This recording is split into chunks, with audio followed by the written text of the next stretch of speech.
First and foremost, I want to give all of the praises and the glory to the Most High and His Son, Yahweh, Ba'ashem Yahushai, Ba'ashem Rakag Wadash, and double honors to the elder apostles of the great millstone and the elder bishops on down, and Yahweh, Ba'ashem Yahushai, Barakatham, to the elect, whom this gospel is for, and who's pushing this ministry as well, to you brothers out there, as we all believe that we are.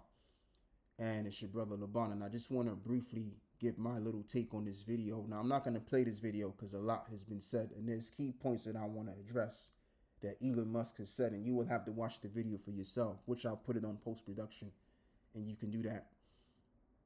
But when you watch this video, you have to listen to what Elon Musk is saying, because basically what you find out is both of these people, anyway, they're inciting chaos to ensue. And I think this was on a Saturday, because this is where I found this out. This was going live at the time. And you had over 1 million people protesting behind Tommy Robinson, and also concerning this individual, Charlie Kirk, which, he got. And it came out that this guy, Charlie Kirk, he was being paid big time by them Amalekites. So now we know and understand why they clocked him, because they paid him off. They propped him up for a reason. And it's just like this this individual, he mentioned that if there's ever a black Messiah, and I'm talking about this man, J. Edgar Hoover or something along those lines. Yeah, J. Edgar Hoover. This is what he said. He said, there will never be another black Messiah unless we create him. J. Edgar Hoover.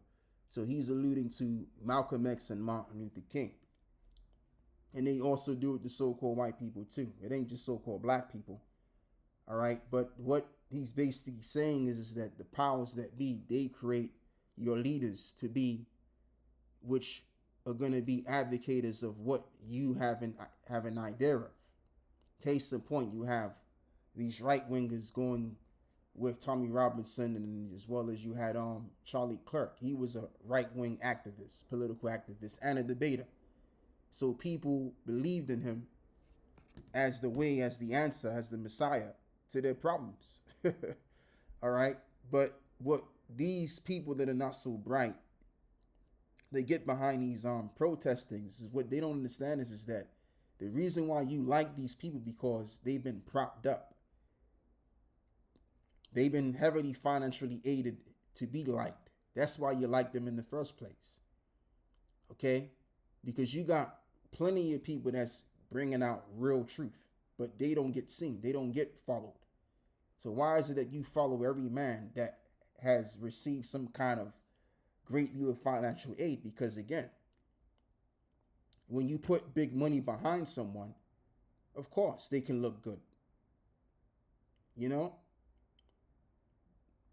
more money you got is the more you can market yourself correctly, especially if you bumping elbows with the right people. They could put you on certain platforms, and you speak the way that you speak and everything, and before you know it, the world is basically going to be following you if you speaking the words that what the world wants to hear. All right. So that's just the thing with Charlie Kirk. Charlie Kirk was propped up and marketed just so that he can lead you in the direction where they wanted you to go. But he didn't do that. He went elsewhere. So they clocked him. And that was the end of him right there. So anyway, let me read this over here. This is Proverbs 15 and verse 18. A wrathful man stirreth up strife, but he that is slow to anger appeaseth strife. And the point is the reason why, let me say this, the reason why they want to cause a strife and tensions is so that they can forward the New World agenda. It's very simple. All right? You use the pressure from above and the pressure from below technique. And that's what they're beginning to do here, over here. All right. So we'll have to wait and see what next Saturday's going to say, or this Saturday's going to say, whether they're going to be heading out in the streets again. Okay. 1 John chapter 2, verse 20. But ye have an unction from the Holy One, and ye know all things. So yeah, what we'll have to do is we'll have to wait and see until this Friday comes around. Will these people be back on the streets again? And will chaos ensue? Or will chaos ensue in a matter of weeks? Or maybe, let's just say, a couple of months. We'll have to wait and see. But one thing's for sure, we know all things. And so therefore we are not ignorant of Satan's devices, which I'll read that next. Lest Satan should get an advantage of you. 2 Corinthians 2:11. For we are not ignorant of Satan's devices. Like I said, we're not ignorant of Satan's devices. And what is the device that they're pulling?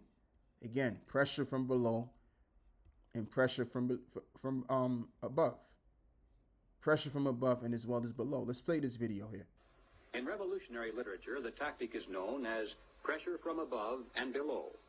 It's the strategy that Colonel House laid down in his book, Philip Drew, Administrator. Deliberately create problems, and then offer only those solutions that... And what is the problem? The problem is this immigration thing that they formulated themselves. And now you got the working class, right-wingers that are complaining about how you got these people coming into our country, the least among these nations, and we're getting the worst kind of among these nations to infiltrate our areas and prohibiting our way of life, which has been going on for years anyway. All right. So yeah, let's get back into this. Result in the expansion of government. Create conditions so frightful at home and abroad that the abandonment of personal liberties and national sovereignty will appear as a reasonable price for a return to domestic tranquility and world peace. If those who seek world dominion can stimulate leftist mobs into violent confrontation with local law enforcement, and also provide exhaustive news coverage so that the entire nation can see and tremble, then the peaceful and freedom-loving majority can be programmed to accept a vast expansion of government powers and even a national police force. Which is martial law. So if you can get these boys, these right-wing, working class, white boys on board to cause mayhem, then guess what? They can get them the military powers on the streets. All right, and that's going to be geared towards the new world order system.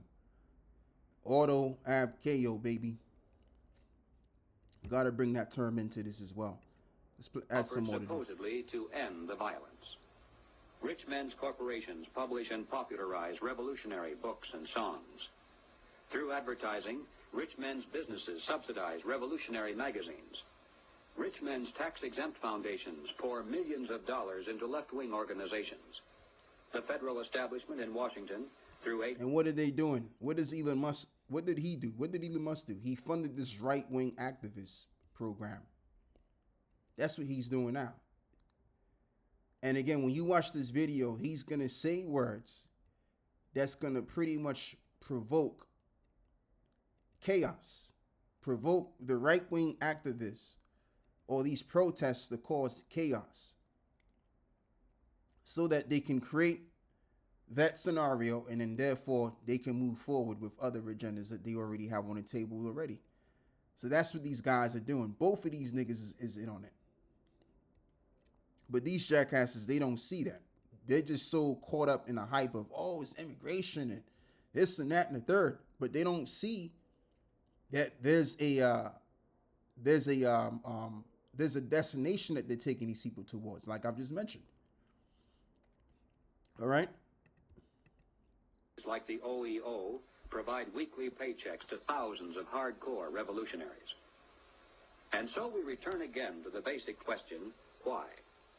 Why does the establishment publicly condemn but privately support the anti-establishment movement? Yeah, just like the right-wingers. The right-wingers are supposed to be anti-government. Former communist Jerry Kirk answers, the idea is to create a situation where the people are so frightened of the violence all around them that they will throw their hands up in the air and demand, federal government, do something. And the only choice open will be martial law. That's the only thing that they want, baby. So here it is. You got Tommy Robinson and Elon Musk they're all egging these people on. They're instigating it, man. They know exactly what they're doing.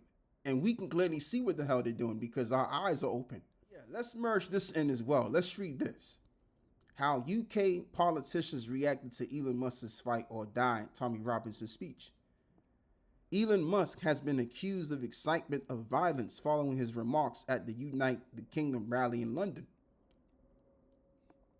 Reform UK leader Nigel Farage has said more clarification is needed over what Elon Musk meant when he told protesters at the Unite Kingdom rally that violence is coming and to fight back or die. Speaking via video linked at Saturday's march, organized by far-right activist Tommy Robinson, Musk called for the dissolution of parliament and the change of government.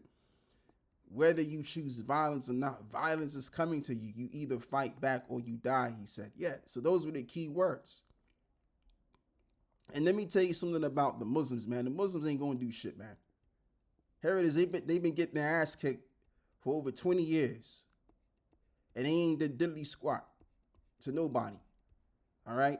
They ain't doing nothing, man. So it's just, again, it's just to incite violence. That's what their whole movement is. And it all goes back to the pressure from above and the pressure from below tactic. Solution. Cause problems and then the solution. And the solution is what? Martial law. That's what all of this is all about. So if you're blind, you can't see that. And so therefore, you're going to get behind all of this shit. Because you see what it is, right? The British people, they're overwhelmed by the problems that are. But what they're not looking at is the last agenda at hand that they have on the table. They're not seeing that the whole immigration thing has been an issue that has been formulated to happen to begin with, just so this particular point in time can come where people can get angry and upset about what's happening. And then and because of that, they get behind these protests. And then by these protests that have been funded, which he funded this whole protesting, this whole right-wing protest situation, just like, for example, George Soros funded Black Lives Matter. And you know what? There wasn't even that much Jace that got behind Black Lives Matter. There was more so-called whites that was joining that Black Lives Matter than so-called black people, especially down here in the UK. I remember when they had it, because we used to teach in particular areas where you had protesters that were claiming to be for Black Lives Matter and shit, and they were all so-called white people. They wouldn't even really, and I mean, there's a lot of so-called black people that live in London alone. So we should have just seen so-called black people get behind that. But what we didn't see is just that. All we saw was so-called white people getting behind that shit. Edomites.